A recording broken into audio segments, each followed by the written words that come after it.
Alhamdulillahi Rabbil Alamin. Nahmaduhu wa nasta'inuhu wa nastahdihi wa na'udzu billahi min shururi anfusina wa min sayyiati a'malina. May yahdihillahu fahuwal muhtadi wa may yudlil falan tajida lahu waliyyan mursyida. Asyhadu an la ilaha illallah wa asyhadu anna Muhammadan 'abduhu wa rasuluh. Allahumma shalli wa sallim ala sayyidina wa nabiyyina wa maulana Muhammad wa ala alihi wa sahbihi wa man ittaba'ahu bi ihsanin wa sara ala nahjihi wa da'a bi da'watihi wa jahada fi sabilihi haqqa jihadihi. Amma ba'du, faqala subhanahu fi muhkami kitabih, a'udzu billahi minasyaitonir rajim, kullu nafsin dha'iqatul maut. Wa qala fi ayatin ukhra, minha khalaqnakum wa fiha nu'idukum wa minha nukhrijukum taratan ukhra. Bapak Ibu sekalian yang Allah muliakan, secara khusus hadir bersama kita Wakil Gubernur Sulawesi Tenggara, Bapak Dr. Haji Lukman Abu Nawas. Saya pasti ingat karena ada Abu Nawasnya. Kemudian juga tuan rumah sekaligus orang tua dari Ibu Hajah Siti Sarnawiyah, anak ya, putra dari Ibu Hajah Siti almarhum Ibu Hajah Siti Sarnawiyah binti Haji Umar Mandaha Tamburaka, yaitu Bapak Rashid SSMSI. Juga hadir bersama kita anggota DPR RI dari Komisi 9 Ibu Neti Prasiani, juga tentu Ibu Ketua PKK Kabupaten Tanah Selatan, sekaligus juga istri Bupati Tanah Selatan, dan anggota DPRD Provinsi Sulawesi Tenggara. 3 jabatan dikorong sekaligus oleh beliau. Kemudian teman-teman saya dari DPD PKS, dari DPW PKS, sangat banyak kalau saya sebut satu persatu. Kemudian Bapak Kiai Samsul Huda, bukan hanya Huda tapi Samsul Huda, mataharinya, petunjuk ya, Bapak Kiai Samsul Huda. Kemudian juga Bapak Kiai Haji Ali Murtado, ya, ini tentu bisa bahasa Sunda bersama-sama saya tadi. Ada Ketua DPRD Kota Kendari, seluruh tokoh Pak Sekda serta Ibu Sekda serta Ibu, dan tentu para tokoh yang tidak bisa saya sebut satu persatu, baik tokoh pemerintahan, tokoh agama maupun tokoh masyarakat, tanpa mengurangi rasa hormat kepada beliau-beliau yang Allah muliakan. Pertama, tentu dalam situasi apapun mari kita bersyukur kehadirat Allah Subhanahu wa taala atas segala nikmat, segala karunia yang Allah anugerahkan kepada kita. Beragam karunia, beragam nikmat, khusus yang kita syukuri yang tertinggi adalah nikmat yang teragung, nikmat yang tertinggi, yaitu nikmat iman, nikmat Islam, nikmat terpilihnya kita menjadi manusia-manusia beriman kepada Allah Subhanahu wa taala. Salawat dan salam mari kita haturkan kepada junjungan kita, kepada suri tauladan kita, kepada manusia terbaik sepanjang zaman, sepanjang waktu, Nabi besar Muhammad sallallahu alaihi wasallam beserta keluarga, ahli bait, kemudian para sahabat handetolannya, serta seluruh umat yang setia kepada ajarannya. Mudah-mudahan kita semua masuk kategori umat Muhammad yang setia kepada ajaran Muhammad sallallahu alaihi wasallam. Amin ya rabbal alamin. Semoga dengan kesetiaan tersebut kita sebagai orang yang beriman kepada Allah dan Rasulnya di akhirat kelak nanti akan bersama-sama dengan Nabi besar Muhammad sallallahu alaihi wasallam. Almaru ma'a man ahab. Setiap orang akan bersama dengan yang dicintainya. Manakala kita mencintai Rasulullah sepenuh hati, sepenuh keimanan kita, sepenuh cinta kita, tiada cinta tertinggi setinggi cinta kita kepada Rasulullah SAW, maka biidznillah insyaallah kita di akhirat nanti akan bersama-sama Rasulullah sallallahu alaihi wasallam. Hadirin sekalian yang Allah muliakan, hari ini adalah hari yang ke-100 dari wafatnya almarhumah. Tentu kita yang hidup berdoa semoga beliau mendapatkan kelapangan di surga Allah Subhanahu wa taala. Itu yang paling pokok, serta tentu saja itu bermakna beliau diterima iman Islamnya, diterima amal salehnya, dan diampuni segala dosa-dosanya yang dilakukan di bumi saat beliau masih hidup. Hadirin sekalian, tentu doa dari yang hidup terhadap yang wafat itu sangat amat diperlukan. Alhamdulillah negeri kita ada tradisi yang berdoa tersebut, khususnya doa kepada almarhum almarhumah tidak cukup di hari-hari awal. Kita punya tradisi yang baik, kita punya tradisi yang alhamdulillah tradisi tersebut dilestarikan sampai sekarang. Di tempat-tempat lain di belahan dunia boleh jadi mendoakan almarhum almarhumah yang sudah wafat meninggalkan kita, meninggalkan alam dunia ini, biasanya mungkin di hari-hari pertama saja atau terakhir saat mengantar almarhum ke pemakaman, saat dikuburkan. Tapi di negeri ini para ulama mengajarkan kearifan yang sangat luar biasa. Doa tidak cukup pada hari-hari pertama, tapi ada hari pertama, ada hari kedua, ada hari ketiga. Hari ketiga saat membaca tahlil, membaca barang-barang biasanya lebih banyak yang hadir. Pada hari ke-4, ke-5, ke-6, ke-7, alhamdulillah hari ke-7 juga lebih banyak yang hadir.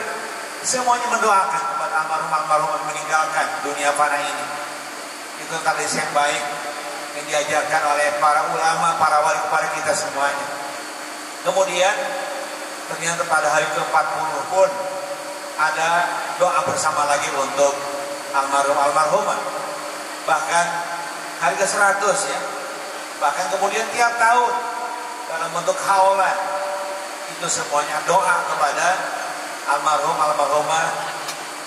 Secara khusus disebut namanya siapa orang-orang secara umum untuk seluruh saudara-saudara kita yang sudah terlebih dahulu meninggalkan kita semuanya dengan alam fana ini. Itu tradisi kebaikan. Meskipun di sana sini masih ada perdebatan ya, saya tidak termasuk ikut perdebatan tersebut. Saya justru mensyukuri ada tradisi yang baik, karena tradisi tersebut melanggengkan doa kita kepada orang-orang sudah wafat meninggalkan kita. Pada saat yang sama mengingatkan kita bahwa kita pun akan seperti mereka akan wafat, menyusul yang mereka yang sudah meninggalkan kita sebelum kita wafat. Ada sekali Allah muliakan. Tentu mari dalam acara seperti ini kita kokohkan doa kita. Allahumma ighfir laha wa'afiha wa'fu anha. Ya Allah, ampuni almarhumah, selamatkan almarhumah dari segala mara bahaya di akhirat kelak nanti. Wa'fu anha, ampuni keseluruhannya dan hapuskan dosanya. Jadi kalau waghfir laha itu mengampuni, tapi catatannya masih ada. Tentu warhamha, merahmati, rahmat Allah lebih hebat daripada segalanya. Kemudian wa'fu anha, wa'afiha, wa'afiha itu selamatkan dari mara bahaya. Kemudian wa'fu anha, hapus dosa-dosanya. Kata para ulama kalau waghfir laha itu dihapus, dosanya diampuni, tapi catatannya masih ada. Kalau wa'fu anha diampuni, catatannya dihapus sekaligus. Makanya harus lengkap. Allahumma ighfir laha warhamha wa'afiha wa'fu anha. Dan doa-doa selanjutnya, wa akrim nuzulaha, muliakan tempatnya di akhirat kelak nanti. Wa wasiman khalaha, luaskan tempat di akhirat kelak nanti. Kemudian Allahumma ja'al qabraha raudhatan min riyadil jannah, jadikan kuburannya taman di antara taman-taman surga.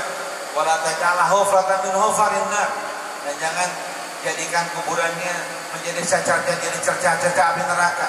Yang kita inginkan justru menjadi taman di antara taman-taman surga. Dan seterusnya doa-doa yang ada. Allahumma qiha min adzabil qabri wa adzabi annar. Ya Allah, cegah dia, hindarkan dia dari siksa kubur dan siksa api neraka pada saat akhirat kelak nanti tiba. Ada sekalian, doa-doa tersebut tentu panjang, ya bakal lebih panjang lagi, dan doa tersebut langsung dimajakan antara Rasulullah Sallallahu Alaihi Wasallam. Ada doa yang tentu diucapkan oleh kita, diajarkan oleh para ulama. Kita bebas berdoa kepada Allah Subhanahu Wa Taala dengan kehendak kita. Tapi ada doa-doa yang diajarkan langsung oleh Rasul kepada kita semuanya. Allahumma ighfir laha wa'afiha warhamha wa'afiha wa'fu anha, dan seterusnya. Ya, yang agak panjang tadi saya sebutkan sebagiannya. Itu doa maksur, doa yang langsung diungkapkan Rasul kepada kita semuanya untuk dibacakan kepada almarhumah saat mereka meninggalkan kita. Ada sekalian, sekali lagi doa dari yang hidup itu sangat amat diperlukan, dan kita semuanya diajarkan untuk melakukan itu semuanya. Kepada kita semua diajarkan oleh Allah dan Rasulnya berdoa. Allahumma ighfir lana, Allahumma ighfir lana wa liwalidina warhamhuma kama rabbayana shighara.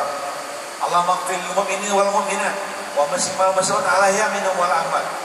Kemudian Rabbana ighfirli wa liwalidayya wa lil mu'minin yauma yaqumul hisab. Jadi ternyata doa-doa dari kita yang hidup kepada yang sudah wafat itu luar biasa, diajarkan oleh Allah dan Rasulnya kepada kita semuanya. Dan uniknya adalah manfaatnya sangat amat besar bagi yang sudah wafat, dan lebih besar lagi bagi yang masih hidup.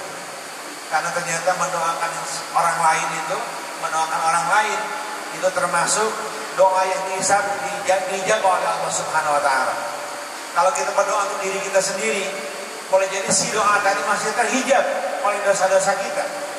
Tapi manakala kita mendoakan kepada orang lain, baik orang lain itu sudah wafat atau masih hidup, itu nyata-nyata doa tersebut akan diijabah oleh Allah Subhanahu Wa Taala, dan yang berdoa mendapatkan apa yang didoakan kepada saudara-saudaranya tersebut. Itu uniknya. Oleh karena itulah ada doa, katanya doa yang dalam satu kejap saja kita akan mendapatkan miliaran kebaikan. Kata Rasulullah, man istaghfara lil mu'minina wal mu'minati kana lahu bi kulli mu'minin wa mu'minatin hasan. Dalam hadis sahih Rasulullah bersabda, barang siapa yang minta istighfar, barang siapa minta ampunan kepada Allah untuk saudara-saudaranya, mukminin mukminat. Jadi semua mukminin itu saudara kita semuanya. Jadi kita ini luar biasa, paling banyak saudara, karena dinyatakan langsung oleh Rasul Allah dan Rasulnya, al-mu'minuna ikhwatun. Mukmin itu dengan mukmin yang lain adalah bersaudara. Al-muslim akhul muslim, setiap muslim adalah saudara muslim yang lain. Oleh karena itulah barang siapa yang beristighfar kepada saudara-saudaranya, mukminin mukminat, muslimin muslimat seluruhnya di muka bumi ini, yang masih hidup maupun yang sudah wafat, maka tiap kali kita berdoa kepada seorang mukmin, seorang mukminat, kita akan mendapatkan satu kebaikan. Oleh karena itulah para ulama menghadirkan doa yang menggambarkan kebaikan tersebut. Ada doa yang langsung dari Allah dan Rasul dalam Al-Quran. Rabbana ighfir lana wa li ikhwanina alladzina sabaquna bil iman wa la taj'al fi qulubina ghillan lil ladzina amanu rabbana innaka ra'ufur rahim. Ya Rabbana ighfir lana, wahai Allah, ya Allah, Rabbana ighfir lana, ampuni kami, wa li ikhwanina, saudara-saudara kami, alladzina sabaquna bil iman, mereka-mereka yang telah terlebih dahulu iman kepadamu sebelum kami. Wala taj'al fi qulubina ghillan lil ladzina amanu, dan janganlah jadikan di hati kami rasa dengki, rasa iri kepada siapapun orang-orang yang beriman kepada Allah Subhanahu wa taala. Itu doa diajarkan oleh Allah kepada kita. Rabbana ighfir lana wa li ikhwanina alladziina sabaquna bil iman wa la taj'al fi qulubina ghillan lil ladziina amanu rabbana innaka ra'ufur rahim. Itu doa kepada semua kaum mukminin yang masih hidup maupun sudah wafat. Kemudian Nabi Ibrahim mengajarkan juga doa kepada kita yang direkam doa tersebut dalam Al-Quran oleh Allah Subhanahu wa taala sebagai firman Allah, Rabbana ighfirli wa li walidayya wa lil mu'minin yauma yaqumul hisab. Wahai Allah, wahai Tuhan kami, ampuni aku, ampuni kedua orang tuaku, ampuni seluruh mukminin mukminat yauma yaqumul hisab, sehingga di hari hisab nanti mereka selamat semuanya. Ini luar biasa. Karena itu kata para ulama, barang siapa yang ingin mendapat kebaikan, miliaran kebaikan, maka berdoalah, minta ampunanlah untuk seluruh kaum mukminin dan mukminat. Nah, selain doa-doa yang maksud tadi, ada doa yang ditulis oleh para ulama. Ini doa gacoannya kaum muslim di Indonesia. Saya sebut begitu karena di dunia, di tempat lain jarang dibaca doa ini. Karena langsung dari Quran dan Sunnah. Kita punya doa yang diajarkan oleh para ulama, doa yang agak jarang dibacakan oleh orang lain. Yaitu Allahumma ighfir lil mu'minina wal mu'minat wal muslimina wal muslimat al-ahya'i minhum wal amwat. Ya Allah, ampunilah seluruh mukmin, seluruh mukminat, seluruh muslim, seluruh muslimat, siapa mereka yang masih hidup maupun yang sudah wafat. Nah, barang siapa yang beristighfar untuk mukmin mukminat, satu mukmin satu mukminat, akan dihargakan satu kebaikan untuk kita semuanya. Bayangkan hari ini ada 1,7 miliar mukmin mukminat. Setiap kali kita berdoa, insya Allah biidznillah kita akan mendapat 1,7 miliar kebaikan dari Allah Subhanahu wa taala. Amin ya rabbal alamin. Jadi beginilah gampangnya mencari kebaikan dalam agama Allah Subhanahu wa taala. Gampangnya berislam di hadapan Allah Subhanahu wa taala. Jadi kalau agama Islam dipandang sulit, salah. Agama Islam itu justru agama yang agung, agama yang indah sekaligus mudah di hadapan manusia, di hadapan Allah Subhanahu wa taala. Jadi jangan gambarkan agama ini kepada masyarakat umum sebagai agama yang susah. Ini agama yang mudah, ya. Saya ingin sebelum melanjutkan terkait dengan urusan kematian, ingin menggambarkan betapa mudahnya ajaran Allah Subhanahu wa taala. Suatu saat Rasulullah sedang berada di sebuah majelis, datang seorang Arabi, seorang Arab dari perkampungan. Kemudian ngomongnya agak kurang sopan karena suaranya keras, malu orang kampung. Datang terlambat, kemudian bicara dengan suara keras. Bicaranya adalah, ya Rasulullah, dullani ala amalin idza amiltuhu dakhaltu jannah. Wahai Rasulullah, tunjukkan kepadaku amal perbuatan yang jika aku melakukannya aku masuk surga. Luar biasa ya. Orang kampung datang ke majelis Rasul, datang terlambat, langsung nanya. Nanyanya menggelegar, bukan THR yang ditanyakan, ya, bukan urusan-urusan dunia ditanyakan, tapi yang ditanyakan adalah langsung urusan surga. Ya Rasulullah, tunjukkan padaku amal-amal perbuatan yang jika aku melakukannya aku akan masuk surga. Rasul menjawab, kata Rasulullah, tu'minu billah wa la tusyriku bihi syai'an. Engkau beriman pada Allah dan tidak menyekutukan Allah dengan sesuatu apapun. Satu, kan sederhana. Dengan mengucapkan asyhadu an la ilaha illallah wa asyhadu anna Muhammadar Rasulullah, nomor satu ini selesai. Yang kedua, wa tuqimus shalawatil mafruḍah. Kau lakukan salat fardu 5 kali sehari. Tentu ini yang paling pokok. Ini masalah kalau ditinggalkan. Kalau salat sunnah diberi pahala besar, tapi tidak ada masalah kalau ditinggalkan. Itulah salat sunnah. Maka yang disebut yang paling pokok itu salat 5 waktu. Yang ketiga, wa tasuma Ramadan. Engkau puasa di bulan suci Ramadan, puasa wajib. Yang keempat, wa tuti zakat al-mafruḍah. Bayar olehmu zakat yang difardukan. Yaitu zakat ketika seseorang punya harta sampai pada nisab. Hanya 4 yang disebut. Ketika dia bertanya dengan lantang, dijawab Rasulullah dengan 4 jawaban tadi, dia berkomentar, walladzi biyadihi walladzi nafsi biyadihi la azidu ala dzalik. Wahai Rasul, demi zat yang jiwaku ada pada genggamannya, aku tidak akan nambah kecuali itu. Sederhana begitu. Fawallah. Tidak lama kemudian dia langsung meninggalkan majelis Rasulullah. Datang terlambat, nanya dengan suara keras, dijawab berkomentar, langsung pergi. Tapi yang paling unik adalah komentar Rasulullah kepada orang yang bersangkutan. Kata Rasulullah, "Man sarrahu ayyandura ila rajulin min ahli jannah falyanzur ila hadza." Barang siapa yang ingin melihat sosok laki-laki ahli surga, lihat tuh orangnya. Sederhana bukan? Sederhana, jadi sulit berislam. Tentu kata para ulama, Ibnu Hajar Al-Asqalani pensyarah hadis ini dalam syarah Bukhari Muslim, dalam syarah Imam Bukhari, Fathul Bari menyebutkan bahwa ini adalah pokok-pokok iman dan ibadah pada Allah Subhanahu wa taala. Orang akan menikmati sunnah kalau menikmati wajib terlebih dahulu. Inilah pokok agama dan pokok-pokok kewajiban dalam agama, yaitu salat, puasa, zakat. Tentu haji nggak disebut, di hadis yang lain disebut haji. Inilah pokok-pokok kehidupan. Jika orang sudah melakukan ini, naja minan nar, selamat dari neraka dan calon penghuni surga. Hadirin sekalian yang Allah muliakan, tentu kita harus mengingat bersama-sama, karena salah satu fungsi acara zikir seperti ini, doa bersama untuk almarhumah seperti ini, selain mendoakan mereka, mendoakan sudah wafat khususnya almarhumah, maka pada saat yang sama juga adalah tadzkir bagi kita semuanya. Ini juga sangat amat penting. Kita ini ternyata betul, kita bukan makhluk abadi di dunia. Kita bukan makhluk abadi di dunia. Dunia amat sangat fana, tidak ada yang abadi di dunia. Tapi kehidupan kita ternyata kehidupan yang abadi selamanya. Sepanjang Allah Subhanahu wa taala sudah menciptakan kita sebagai manusia, maka kita tercipta otomatis sebagai makhluk yang abadi. Tidak bisa kita tolak. Sebab kehidupan kita jadi abadi. Di dunia kita tidak abadi karena ada wafat. Tapi setelah wafat kita akan mengalami kehidupan yang abadi. Tidak ada ujung dari kehidupan kecuali ujungnya ujung terminal kehidupan.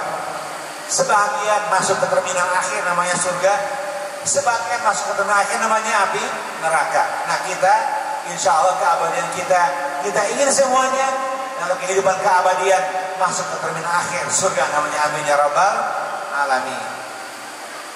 Nabi Isa alaihissalam menghadirkan harapan tentang dirinya. Bagaimana kata Nabi Isa? Ini direkam dalam Al-Quran sebagai firman Allah, "Assalamu alayya yauma wulidtu wa yauma amutu wa yauma ub'atsu hayya." Salam sejahtera bagiku. Yauma amutu, kapan? Saat yauma wulidtu, saat aku dilahirkan. Wa yauma amutu, saat aku wafat. Wa yauma ub'atsu hayya, dan saat aku dibangkitkan kembalilah hidup di akhirat kelak nanti, di hari kiamat nanti. Itulah kehidupan yang terus abadi.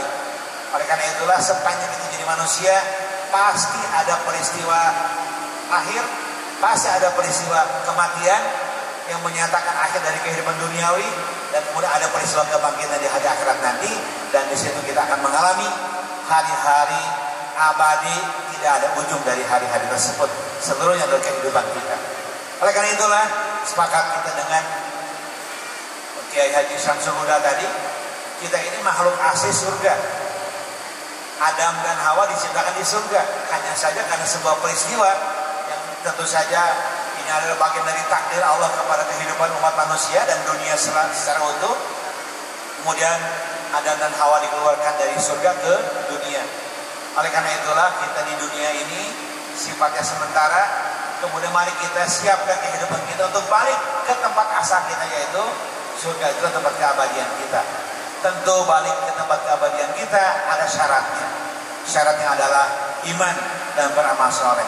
Beriman kepada Allah Subhanahu wa taala sebagaimana Arabi tadi, orang Badui tadi, orang Arab kampung disebutkan iman pada Allah dan tidak menyekutukan Allah, dan kemudian beribadah kepada Allah Subhanahu wa taala secara benar dalam kehidupannya. Insyaallah saat wafat tiba, maka wafat itu pertanda akhir kehidupan dunia, dan kemudian mengawal kehidupan akhirat yang panjang tidak ada ujungnya, dan ujungnya insyaallah surga masuk bersama-sama ya rabbal alamin. Yaum minha khalaqnakum wa minha nu'idukum wa minha nukhrijukum taratan ukhra. Dari tanah kalian kami ciptakan, dan kepada tanah kalian kami akan kembalikan, alam kubur ya, jadi tanah kembali. Tapi kemudian nanti di hari akhirat, wa minha nukhrijukum taratan ukhra, nanti di akhirat akan dibangkitkan dari tanah menjadi makhluk yang baru, makhluk yang abadi. Dan insyaallah keabadian kita adalah keabadian yang selamat, keabadian di mana kita semuanya menjadi penghuni surga insyaallah, amin ya rabbal alamin. Sehingga mudah-mudahan pertemuan kita pada hari ini bukan pertemuan duniawi semata, tapi kita bertemu di sini dalam rangka 100 hari almarhumah. Saat yang sama insya Allah kita akan bertemu kembali. Kalaupun tidak bertemu di tahun-tahun yang akan datang, boleh jadi kita ada yang bertemu, ada yang tidak di antara kita. Tapi insya Allah pertemuan kita pertemuan iman, pertemuan Islam.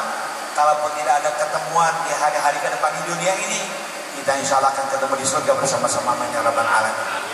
Demikian yang bisa saya sampaikan. Terima kasih. Billahi taufiq wal hidayah. Wassalamualaikum warahmatullahi wabarakatuh. Terima kasih kami haturkan kepada Bapak Kiai Haji Dr. Ahmad Heriawan MC yang sudah berkesempatan